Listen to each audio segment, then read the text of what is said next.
everybody, welcome to Big Balls Fantasy Football, the show with powerful picks, sexy super fans, and is really fun. I am your host, 20-year fantasy veteran, Greg Reifstick. And I'm your co-host, a 10-year fantasy veteran. My name is Jenilee Borek, and together we are the beauty And the beast of fantasy football experts. If you're a regular viewer, you notice we left something out of that intro. I'm not wearing a Bears jersey this week.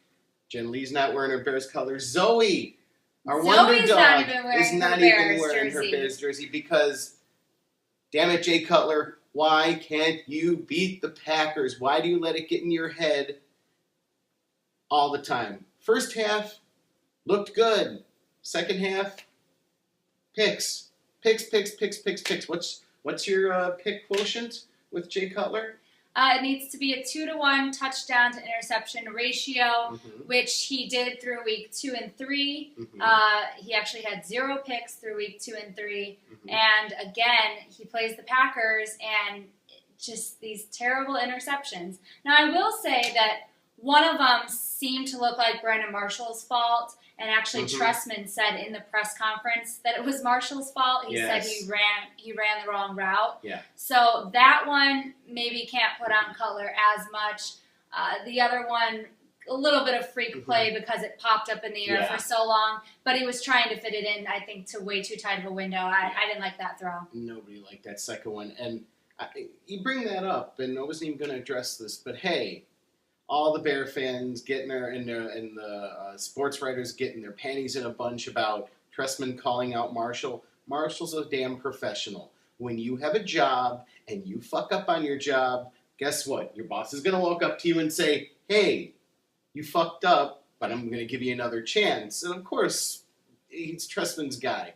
But he called in the play. Trestman knows the route he's supposed to run, and if he runs the wrong route and Cutler throws it to the defender, that's that. So everybody calm down. Yes, Trestman is allowed to call out his players in a press conference. Don't you think so? Oh, I do. I totally agree with you. And, Cutler had said that there was miscommunication on that play. When you saw the replay, it was obvious that they weren't on the same page. It wasn't obvious maybe whose fault it was. But yeah, I don't think there's anything wrong with Trestman saying that. And it really makes me question at least how healthy Marshall is with that ankle. I mean, first of all, they weren't going to him much in the game. So that shows you right there that he was kind of just out there as a decoy more so. They were going to Alshon Bennett a ton and running the ball like we had talked about. But, it really makes you question now. I mean, he's playing on this bad ankle, and is it worth holding him out for a week for him to get better? Because I feel like he's not getting better because he's not practicing, but he's playing every week. So I mean, we don't want there to be drops. We don't want there to be missed routes. We don't want him to be concentrating on the pain. We want him to be concentrating on catching the ball. So hey, we have Santonio Holmes. We have other options. I know he's Santonio Holmes compared to Marshall, but hey, you got to play with the players that you have. So fantasy-wise, if you had Bennett, you did good. If you had Alshon, you did good. In fact, later on, we are going to have, because it was Bears-Packers rivalry week, we are going to have a fan segment from Tin Horn Flats. And we break down most of the stats there, but why don't you tell us a little bit about the Packers? Damn you, Prost! Damn you, Prost! Yeah, we're not happy Bear fans this week, as you can tell. We're blacked out. Blacked out. Unfortunately, we're not shocked. No, we're not. I would have been more shocked with a win, but which is sad. Yes. You hear that, Bears? That's sad. Yeah. We're going to talk about the Packers a little bit. Fantasy-wise, Rodgers got you a ton of points. He went for 302 yards, 4 touchdowns, 0 interceptions. So there are quarterbacks out there that don't throw picks. 4-0. Lacey didn't get you a lot of yards. He only got you 48, so good job, Bears D, at stopping the run, but he did get you a touchdown. And they weren't trying to run very much because they were passing at will. Wherever Rodgers wanted to throw it. Especially. Randall Cobb went 113 for 2 touchdowns, and Jordy Nelson went 108 for 2 touchdowns as well. So again, Rodgers was just throwing the ball anywhere he wanted. Chicago's defense gave up 358 yards total. However, Green Bay's defense gave up 496 yards total. If you look at the stats, just viewing the stats themselves, you would think the Bears won the game. Or broke even. At least broke even. But no. They had more time of possession. Yes. I mean, there were just so many statistics. But red zone, the Bears were 2 for 4. The Packers were 4 for 5. Yep. Red zone and obviously turnovers. It says it all. So that was the Bears-Packer game. Again, watch our fan segment coming up. You'll see us at Tin Horn Flats, as we always are in Burbank, having fun with some fans and breaking down the game. And also, we will introduce you to our local representative of the Brandon Marshall Foundation, won't we? Yeah, absolutely. We had a very special guest. We lucked out and ran into Matt from the Brandon Marshall Foundation. He was out here on vacation, actually. So he's from Chicago, lives in Chicago, just happened to be out here and doing some stuff at Tin Horn. And it's great footage, so you'll have to watch that. Yeah, and give. I went on their website, and they're just starting to get started. And they're going to be, you'll see the shirt that Jenilee bought, but they also have these really nice big B with the Bears color shirts that you can buy for $20-$30. Every penny goes to the foundation. It isn't one of these foundations where, they pay all their workers. I mean, everybody is working, basically pro bono, and that's a fantastic way to run an organization. So let's get into bye weeks.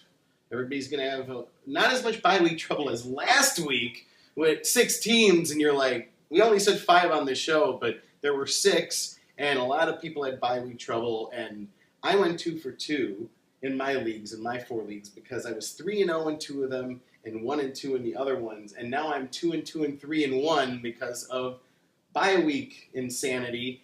And I had players on the bench like Pierre Garçon and other players that should have been in my lineup, but that's fantasy football. I mean, you gamble, and that's what you do. I don't like apologizing here on the show, but my picks last week sucked. They're going to be much better this week. Much better this week. Yours panned out. Mine definitely panned out. I had an okay bye week time. I should have won 2 leagues out of my 3. I lost 1 league by 0.05 points.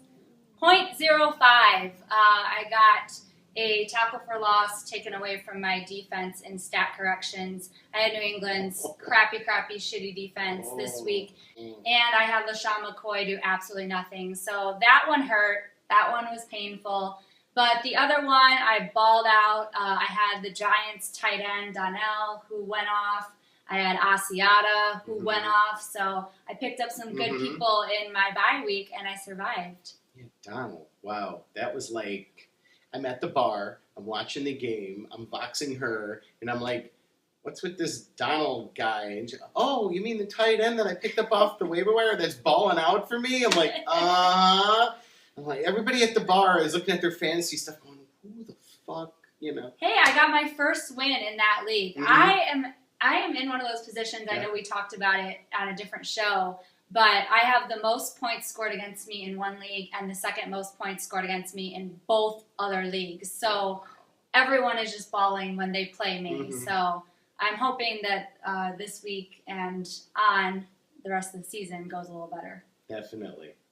So this week we also got some listener questions up on our Facebook page. You can go to us at www.facebook.com/BigBallsFantasyFootball, or you can go to BigBallsFantasyFootball.com. You can send us a message there, or you can tweet us a question at BigBallsFBall. So who asked us a question and about what? Okay, so our first question was from Felipe, and his question is it good to trade Kelvin Benjamin for Alfred Morris? You start with that one. I start with that one? Okay. I'm going to sit here and say I don't think it's a bad trade depending on what your running back situation is. If you're in dire need of a running back, then I think it's an okay trade, and this is why. They both have 3 touchdowns on this season, so far touchdown-wise, they're exactly the same.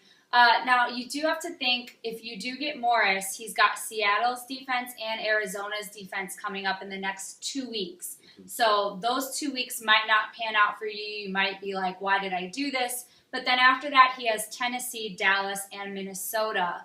So he should get you points in those next 3 weeks. You're just going to have to suffer through 2 weeks. And Benjamin, he's been targeted a lot. He's obviously their number one receiver. Him and Cam do have a great relationship, but he's only caught 58% of his passes. So I would like to see him get a little more consistent. He's a rookie, and that's obviously where that inconsistency is coming from. I would like to see him catch more 65 to 70%. So in my opinion, if you are in need of a number one running back, you have injuries, or you have guys that haven't panned out, it's an okay trade. I like it. Now, here's a situation. If you are good in your running back situation, it's a bad trade. Benjamin's been getting double digits every week for you in fantasy, which is what you're looking for. He's Cam Newton's guy. He is Cam Newton's guy now. He's the guy he's going to go to. That's why he might not be catching all his passes, but fantasy-wise, he is coming through for you. Cam Newton has also been shaky. And then speaking of shaky, the Redskins' offense, especially coming up on these defenses, I don't know. I mean, Morris has had a few weeks that haven't looked that great. If you don't need a running back, don't go for the trade. But I agree. If you do, I think it's a good situation. Yeah, Morris hasn't had 100 yards in a game yet. He's come close. I think he will once he plays a couple of these defenses that aren't as tough. And you also have to remember, if you're in a PPR league, then I don't like this because Alfred Morris does not catch passes. They really do not throw to him out of the backfield. They put Julio Jr. in when they're going to pass the ball. So you have to remember, he's just going to pound it up the middle. He's going to get you yards and some touchdowns, but PPR-wise, probably wouldn't want to give Benjamin away for that. Definitely not. What's our second question? Our second question is, would you start Antonio Gates or Greg Jennings this week? I don't like Greg Jennings on the Thursday night game. I know I was saying his praises last week. Unfortunately, Bridgewater got injured in the last game, so we don't really know what the quarterback situation is until probably game time. So when you're dealing with that, you don't want to gamble on who's going to pass to my receiver on a Thursday when you can kind of get a guaranteed situation. Well, not guaranteed, but you have a chance at points with Gates. Gates has had one stellar week and a bunch of weeks, but he, as I said in the last show, gets thrown to 40% of the time by Phillip Rivers. Right even with not Keenan Allen, Eddie Royal. Eddie Royal and Antonio Gates gets thrown to 40% of the time. I'll take those odds. Yeah, I totally agree with him on that. I don't like, there's some divisional matchups that I don't like as much. Other players you're going to play no matter what the matchup is. But this is one that the Vikings are playing in Green Bay. Ponder most likely will be the quarterback. I think it's going to be an ugly situation. And Green Bay is actually stepping up against the pass. They're 5th against the pass. So I think that's something that a lot of people didn't expect or don't even realize that they're playing that good against the pass. And the Chargers play the Jets. We obviously know the Jets' secondary is weak, so I think Phillip Rivers is going to have an easy time with that matchup. Yeah. And the last question was, what's wrong with the Panthers' defense? What is wrong with the Panthers' defense? They're getting run on like crazy. I'm going to get into that in my Beast Mode segment because one of my picks is going against their D. Yeah, I mean, obviously they're having a hard time up front. They have Greg Hardy that's gone, obviously because of the domestic violence issues. And they don't know if they're going to miss Charles Johnson, who's another big-time defensive end for them. He's injured. He might be out for week 5, which, of course, would be good for our Bears. Yes. But everything starts up front, obviously. If you can't get to the quarterback and you can't stop the run, then you're going to give your secondary a very difficult time. And they lost some guys to free agency in their secondary, Mike Mitchell and Captain Munnerlyn. So you always have to realize when a team changes personnel, even slightly, it's going to change how the team plays. We have no idea about that with our Bears defense, do we? Not a clue. Because of injuries every week, we're still bringing people in and bringing people out. It's kind of this weird revolving door when we had these regulars to rely on for so many years. Yep. It's tough. It's tough. Also, everybody, we have our Kickstarter going. We are in our last week, everybody. We really need your help. Only one more week to go. It's not. We haven't gotten a lot of people, and we really want your help to make the show better, to improve it, to bring more stuff onto the show, to take more trips, to get more fans involved, and just to make it a better show. So go to Kickstarter.com, type in Big Balls Fantasy Football. We're under the film and video section. Give $1, give $2, give $5. If you want to give $500, we're throwing a party in the middle of November, and you all can come to it. There's only 5 available, but, help us out. We have one more week, and I know in a lot of Kickstarter campaigns, that's when people wait for. So, come on, listeners, and come on, viewers. We hope you can help us out. So next, we are going to get into Real Men. You're going first this week, aren't you? I am going first. All right. She's going to have some big picks for you to get through your bye week. Stay tuned.